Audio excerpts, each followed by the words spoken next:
Olá, muito bom dia. Sejam bem-vindos a esta sessão dedicada à pegada de carbono organizacional. O meu nome é Lourdes Guerra, sou consultora sénior nas áreas de sustentabilidade, alterações climáticas e o meu trabalho, em parte, consiste em acompanhar organizações nestes temas e no desenvolvimento também em particular de inventários de gases com efeito de estufa, no cumprimento regulamentar e de requisitos regulamentares nacionais, europeus e na integração desta variável climática também na estratégia do seu negócio. Nos próximos 30 minutos, vamos procurar aqui compreender então em que consiste uma pegada de carbono e também o título da sessão foi pensado neste sentido de sabia, não é, que a sua empresa já tem uma pegada de carbono, não deveria ser também aqui uma grande novidade, compreender de onde é que vem este conceito, o que significa em termos práticos, como é que se constrói um inventário de emissões e, sobretudo, por que razão é que este indicador se tornou incontornável no contexto regulamentar, fiscal e de mercado em que hoje operamos. O meu objetivo é também que no final da sessão consigam dispor de uma visão sólida sobre este tema, que vos permita também avaliar em que ponto é que está a vossa organização, se já tem informação, se já estão bastante consolidados em termos de informação necessária para fazer este inventário, se não, se o que é que devem pedir e o que é que devem fazer a seguir. Assim sendo, comecemos aqui com a nossa agenda. A sessão está organizada em 8 blocos. Eu vou procurar aqui correr, não necessariamente por esta ordem, mas não com uma numeração aqui muito vinculada. Nós vamos começar pela origem e evolução do conceito, seguido da sua definição técnica e dos gases que são abrangidos, não é? E perceber um bocadinho quais é que são os gases que compõem então aqui o inventário. Passamos depois aos referenciais normativos, que temos por onde escolher, digamos assim, para fazer este tipo de estudo e os quais também disciplinam esta matéria. Há aquilo que é também a definição de fronteiras, âmbitos de emissão, que tipo de decisões metodológicas é que devemos considerar, analisar e tomar, pronto, porque são estruturantes, não é, em qualquer inventário. E depois aqui na segunda parte entramos na metodologia de cálculo per si, no processo de inventário propriamente dito, para depois enquadrarmos também o tema no plano regulamentar, no plano fiscal e num plano mais de mercado, naquilo que também é a ponto com as estratégias climáticas internacionais e nacionais, nas vantagens também concretas para as organizações, porque é que uma organização se deve preocupar com este tema e deve olhar para ele e deve acautelá-lo, digamos assim, no seu dia-a-dia, e terminamos aqui com algumas recomendações como erros a evitar e como um plano, digamos, uma orientação para os próximos passos. Vale a pena começar, não é? Pelo princípio, pela origem, porque a origem deste conceito explica muito da natureza deste indicador. O conceito da pegada de carbono deriva da noção de pegada ecológica, desenvolvida no início de 1990 por William Rees e Matthias Walker-Nagel. Eles procuraram quantificar a área de território biologicamente produtivo, ok, necessária para sustentar um determinado padrão de consumo, mas havia aqui uma componente associada às emissões de carbono que acabou por se autonomizar, digamos assim, como uma métrica própria, precisamente porque era a mais mensurável, a mais relevante, digamos, ou era considerada a mais relevante para uma política climática. Depois há aqui um passo decisivo, digamos, para o mundo empresarial, dá-se aqui na viragem do século, em 1997, o Protocolo de Quioto cria pela primeira vez metas vinculativas de redução, e com elas também aqui a necessidade de contabilizar internacionalmente os gases com efeito de estufa. Em 2001, o World Resources Institute e o World Business Council for Sustainable Development publicam aquele que deve ser, ou que é mais conhecido, digamos assim, artefacto metodológico, se me permitem, que é o GHG Protocol Corporate Standard, cuja última revisão foi até relativamente recente, e consagra a arquitetura que ainda hoje utilizamos, digamos assim, nomeadamente na divisão dos 3 âmbitos. Já existe, já se discute também um âmbito 4, mas ele ainda não está aqui metodologicamente definido, digamos, e aceito internacionalmente para trabalhar, e temos então os 3 âmbitos definidos nesta ferramenta. Em 2006, a ISO normalizou esta matéria com a série ISO 14064, que foi revista, se não me falha a memória, em 2018 e 2019, e acrescentou também a dimensão da verificação independente, ou seja, o que se procurou fazer foi trazer para aquilo que são os processos dos sistemas de gestão, que são muito mais também conhecidos pelas organizações, uma linguagem comum para poder, por um lado, montar o inventário, quantificar e, por outro lado, dar aqui uma dimensão de credibilidade com a verificação independente. Em 2015 temos o Acordo de Paris, não é, que universalizou os compromissos climáticos e mobilizou aqui definitivamente o setor privado em prol de métricas também comuns e de objetivos comuns.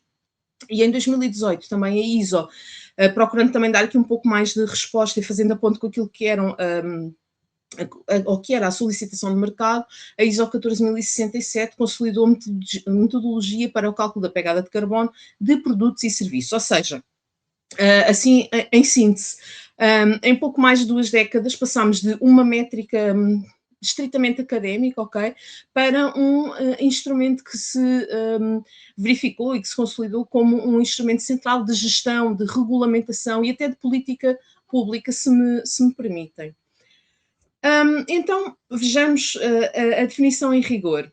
A pegada de carbono de uma organização é verificada ou é definida como sendo a quantificação das emissões de gases com efeito de estufa, sejam elas diretas ou indiretas, associadas às suas atividades num determinado período de referência. Habitualmente, o período de referência estabelece através do ano civil, mas pode ser um ano contabilístico, isto depende um pouco da definição que as organizações queiram fornecer, importa é que, digamos, este ano de referência seja balizado, tipicamente um ano civil, e ela é expressa em toneladas de dióxido de carbono, equivalente à unidade que encontram abreviada como toneladas de CO2 é.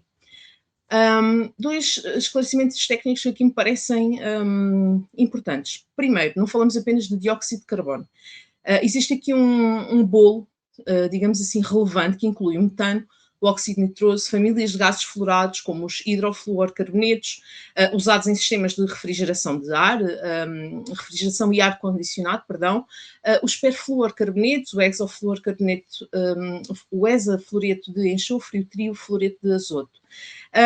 O segundo esclarecimento técnico que me parece também aqui relevante é o conceito de equivalência. Eles não valem o mesmo, ou seja, cada um destes gases tem uma capacidade diferente de reter calor na atmosfera e para tal, e para os agregar também numa única métrica, utiliza-se o que é definido como potencial de aquecimento global, o GWP, tipicamente num horizonte de 100 anos, e portanto isto acaba por ser, é utilizado como uma base científica, ok, nos relatórios do IPCC. O dióxido de carbono é a referência com o valor 1, o metano entre 27 e 30, consoante a origem, o óxido nitroso ronda aos 273 e por aqui.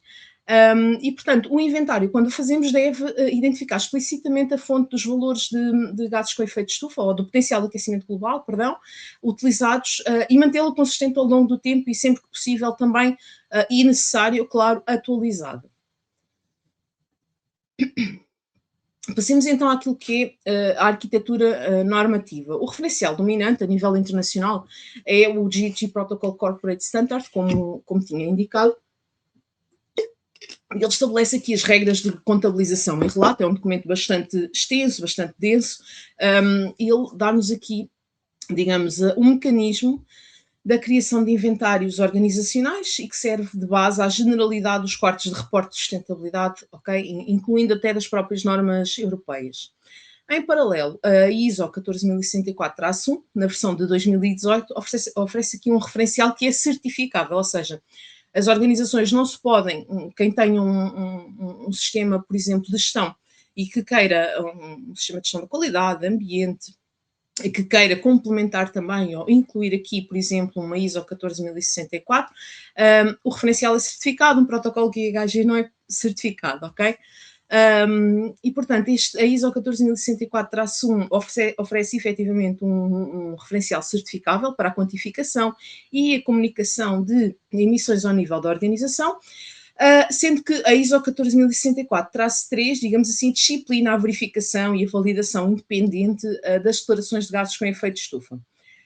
Para a pegada de carbono de produtos e serviços, numa lógica de ciclo de vida, ter sempre aqui em conta aquilo que é a perspectiva de ciclo de vida e tudo aquilo que a compreende, não é? Temos a ISO 14067,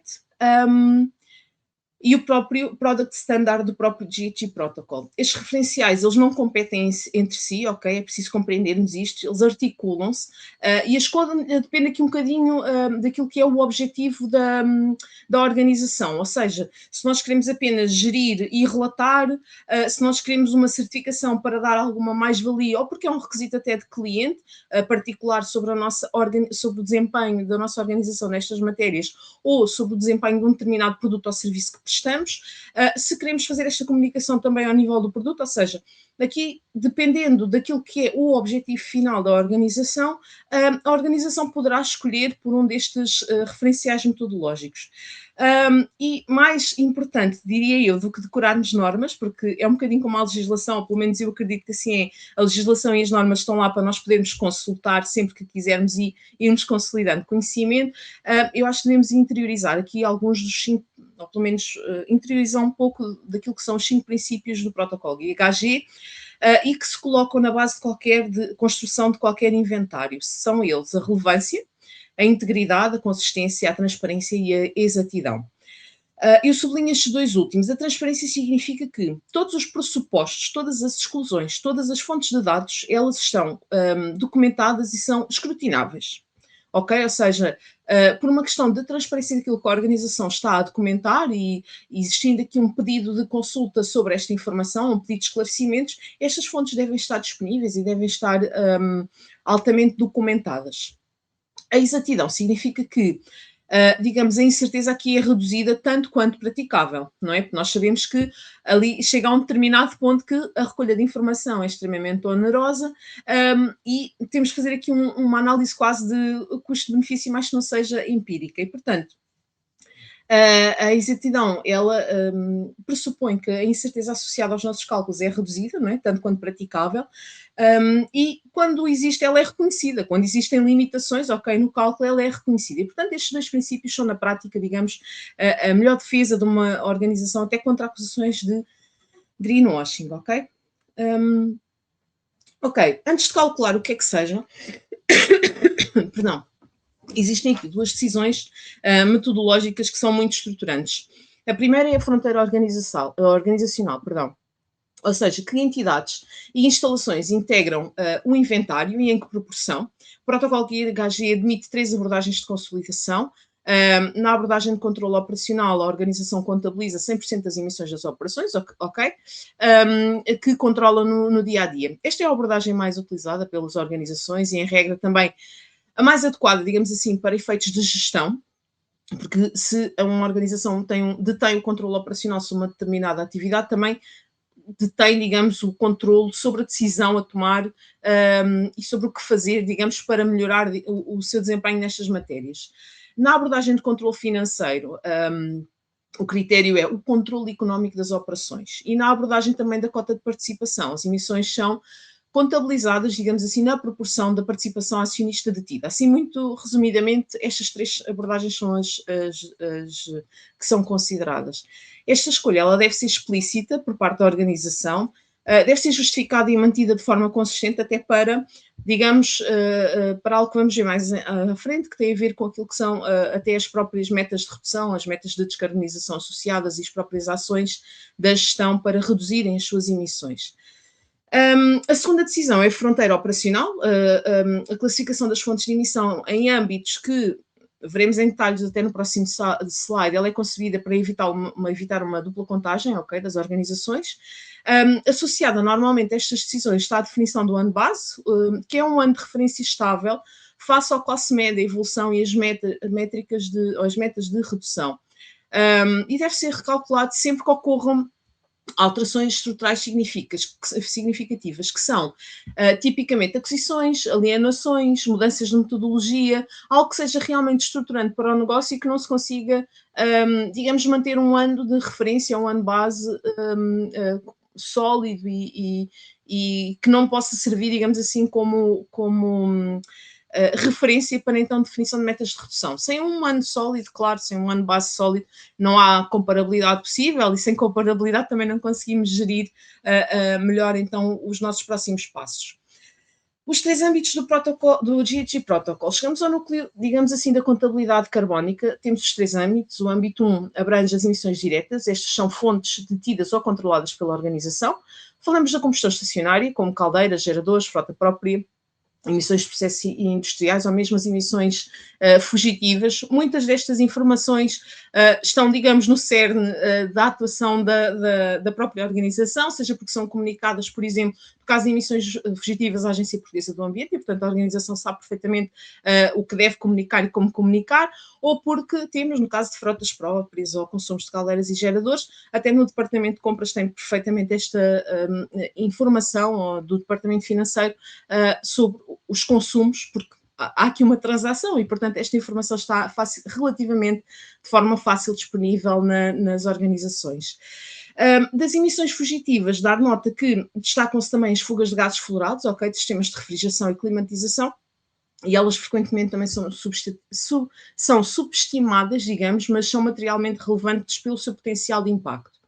Quando olhamos para o âmbito 2, ele abrange as emissões indiretas associadas à energia adquirida, ok? E aqui falamos de eletricidade, calor, frio e vapor. E aqui há uma exigência técnica que importa reter. O GHG Protocolo requer uma espécie de dupla contabilização, ou seja, para aquilo que é o nosso consumo de emissões diretas, ou o nosso perfil de emissões diretas, nós devemos sempre ter uma abordagem location-based, ou seja, aplica-se o fator de emissão médio da rede elétrica do país, e na abordagem market-based refletem-se os instrumentos contratuais da organização, como contratos de fornecimento de energia renovável, por exemplo, que devem ser suportados por garantias de origem. Para reportar, deve ser apenas reportada uma das perspectivas portanto, reportar as duas dá aqui uma leitura completa da realidade física da rede e das escolhas contratuais da empresa. Ou seja, devemos reportar as duas informações, parece-nos uma dupla contagem, mas não. O que nós estamos a dizer é, ok, se eu tiver um perfil de consumo segundo o país, tenho um determinado perfil de emissões, dependendo daquilo que é a minha escolha contratual, se eu tiver, por exemplo, um certificado de origem de energia renovável, suportado por uma garantia de origem, as minhas emissões descem ou são nulas e, portanto, dependendo das minhas escolhas, mais uma vez uma decisão de gestão, eu posso ter um perfil mais ou menos favorável aqui no âmbito 2. No que respeita ao âmbito 3, ele abrange todas as emissões restantes indiretas da cadeia de valor, e aqui estamos a falar a montante e a jusante da nossa organização. Elas estão organizadas em 15 categorias. Estamos a falar de bens e serviços adquiridos, transportes e distribuição, deslocações, a pendularidade de casa-trabalho, resíduos, utilização de fim de produtos, de fim de vida, de produtos vendidos, entre muitas outras, e, portanto, aqui neste âmbito representa tipicamente mais de 70%, 80% do total das emissões, ok, numa organização, e é por isso que eu posso aqui afirmar com alguma clareza de espírito que também a forma como as organizações tratam o seu âmbito 3 determinam muito aquilo que é a credibilidade de todo o seu inventário, das suas metas, das metas que venham a construir.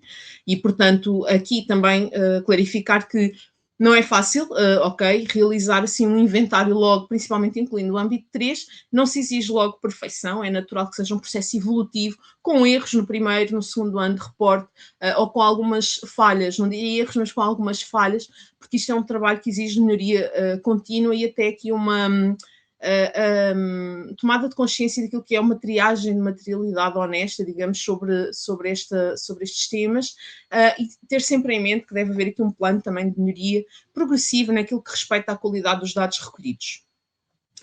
A mecânica de cálculo é conceptualmente simples, mas exigente, não é? A equação fundamental é esta: emissões em toneladas de CO2 equivalente, é aqui multiplicada, digamos, pela atividade, multiplicado pelo fator de emissão. O dado da atividade é compreendido como a grandeza física ou monetária que descreve a atividade, quilowatts-hora de eletricidade, por exemplo, litros de gasóleo, quilómetros percorridos, quilogramas de matéria-prima, entre outros, e depois o fator de emissão converte, digamos, essa grandeza em emissões. E eu até diria aqui, se me permitem, o rigor do inventário, ele decide-se aqui em 2 pontos concretos. Primeiro, na qualidade dos dados da atividade, não é? Porque existe uma hierarquia clara. Os dados medidos diretamente valem mais do que faturas e registros, muitas vezes, valem mais do que estimativas, em médias setoriais, E segundo, a escolha dos fatores de emissão, que deve provir de fontes reconhecidas.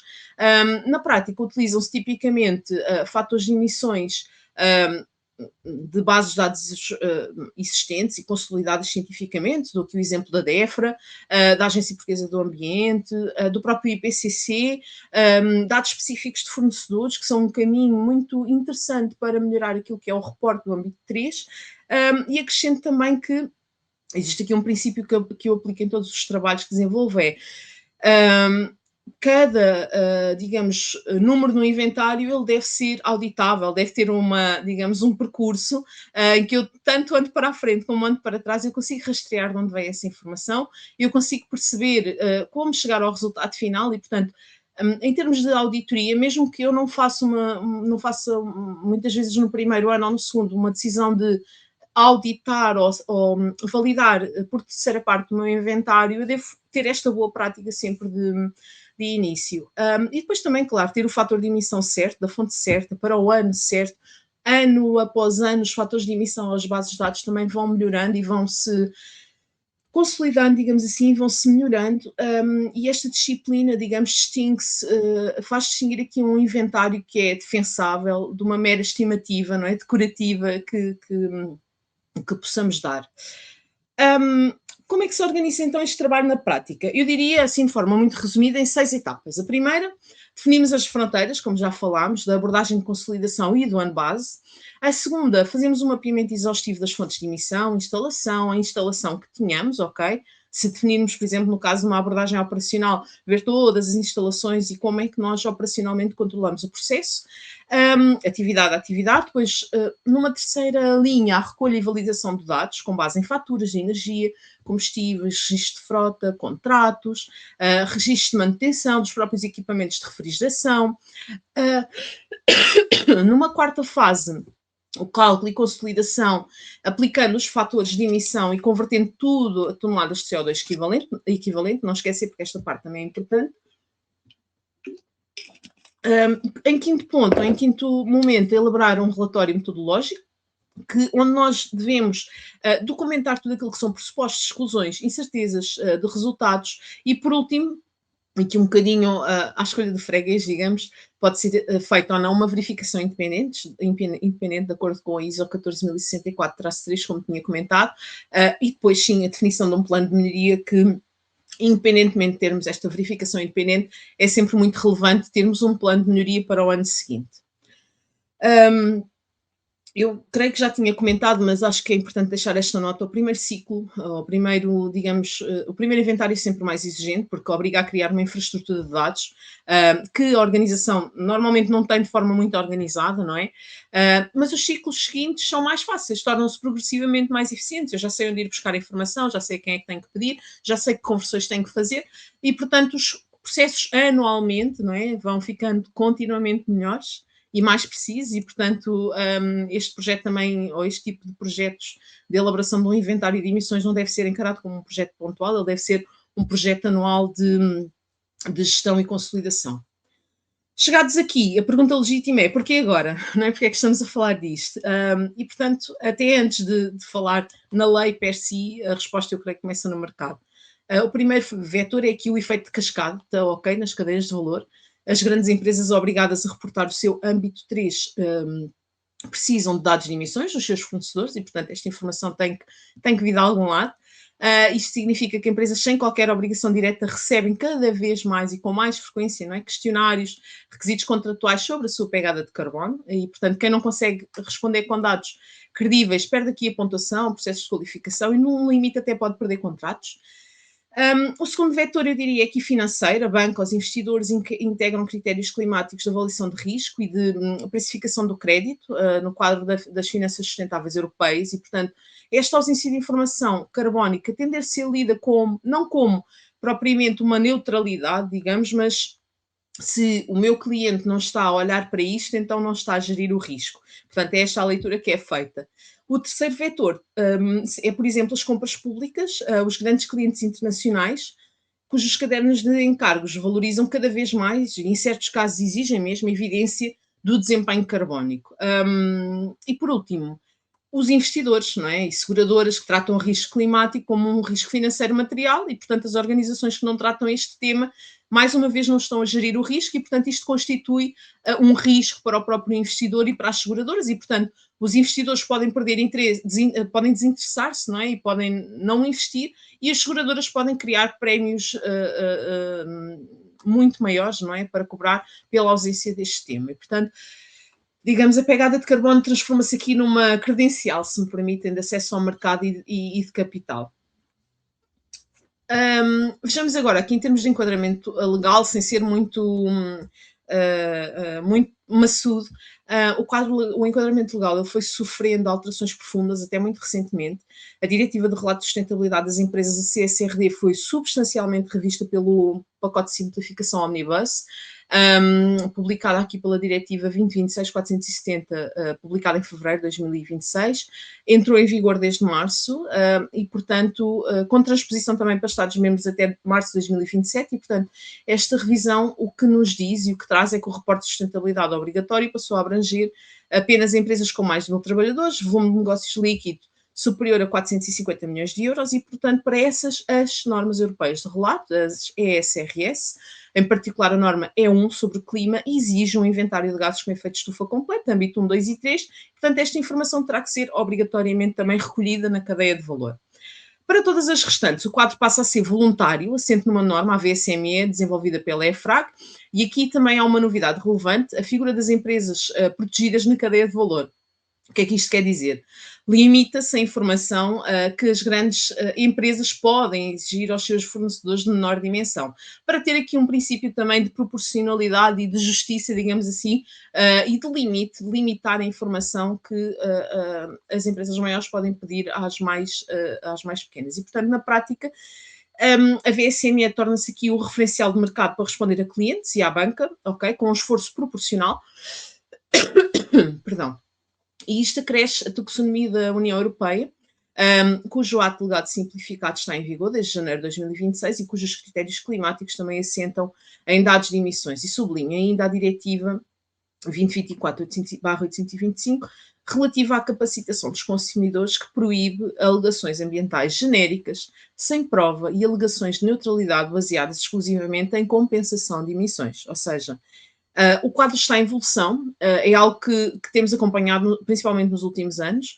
À data em que aplicarem, portanto, esta informação, verifiquem também sempre o estado da transposição nacional no momento em que começam a trabalhar este tema. Além do relato, há a própria dimensão fiscal e de precificação que transforma as emissões num custo direto para as organizações e, portanto, aqui desde 2005 muitas organizações são abrangidas pelo Comércio Europeu de Licenças de Emissão, o CEL, que obriga aqui a indústria intensiva de energia, o setor eletroprodutor, a aviação, por exemplo, a adquirir licenças por cada tonelada emitida.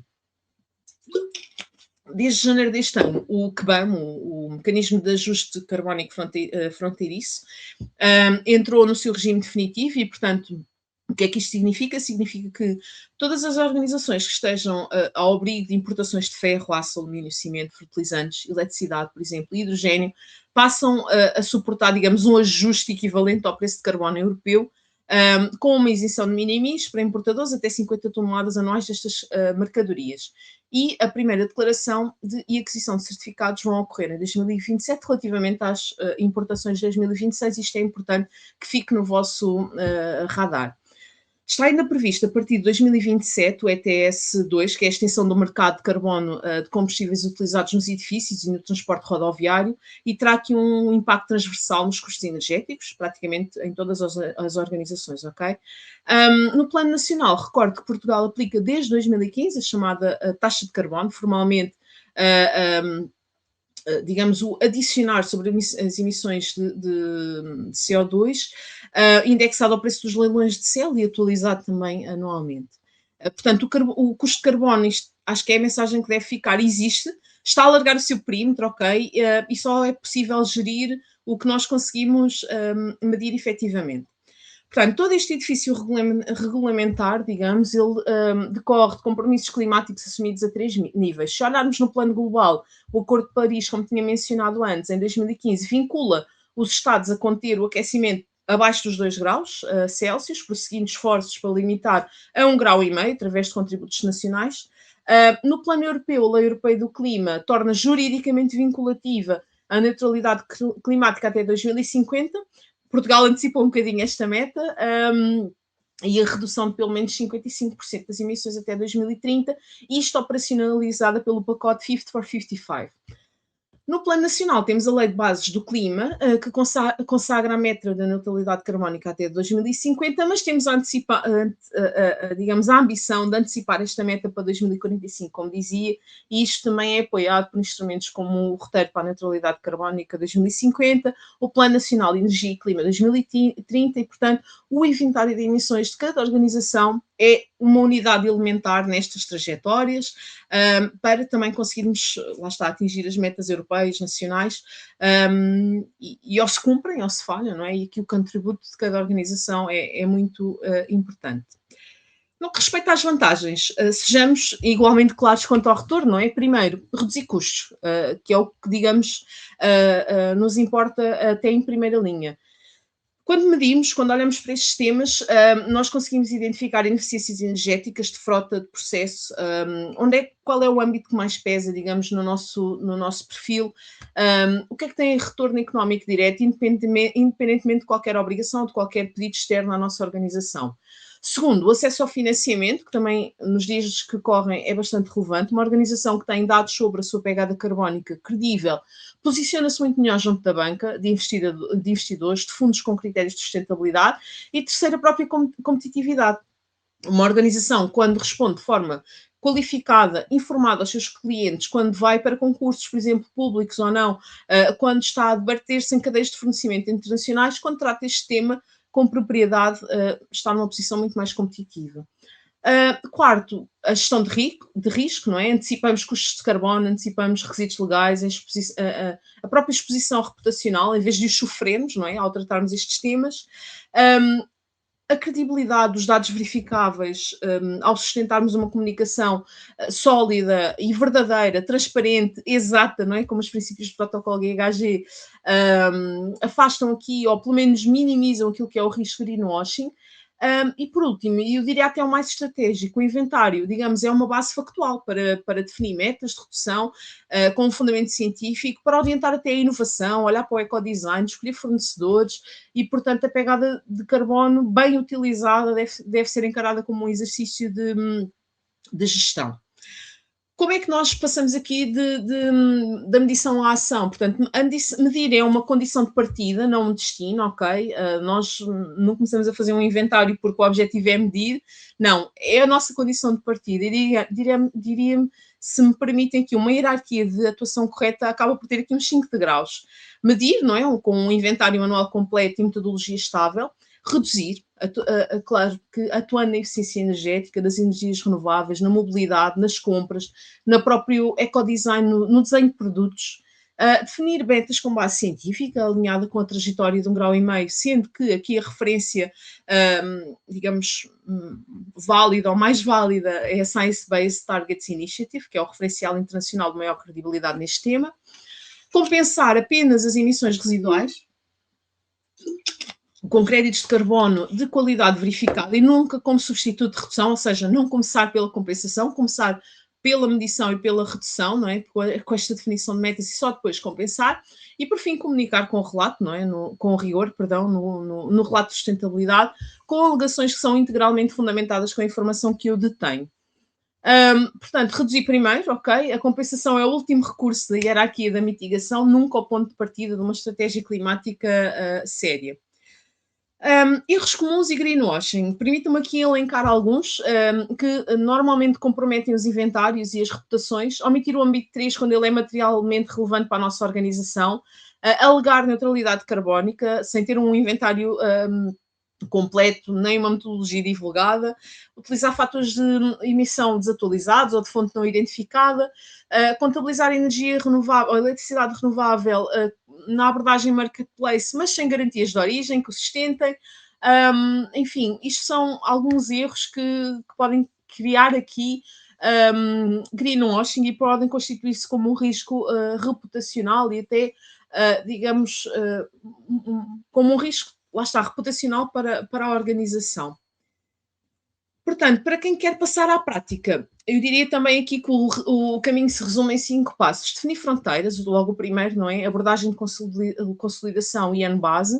Em segundo lugar, levantar dados de energia, combustíveis, frotas, gases, refrigerantes, restantes consumos. Aqui calculamos o âmbito 1 e 2 e depois fazermos aquilo que é uma análise de materialidade ou uma triagem de materialidade do âmbito 3. Em quarto, documentar toda a metodologia, todas as fontes utilizadas, a informação em excesso não é problema aqui neste tema. E por último, integrar os resultados na estratégia, nas metas e no relato ESG da organização.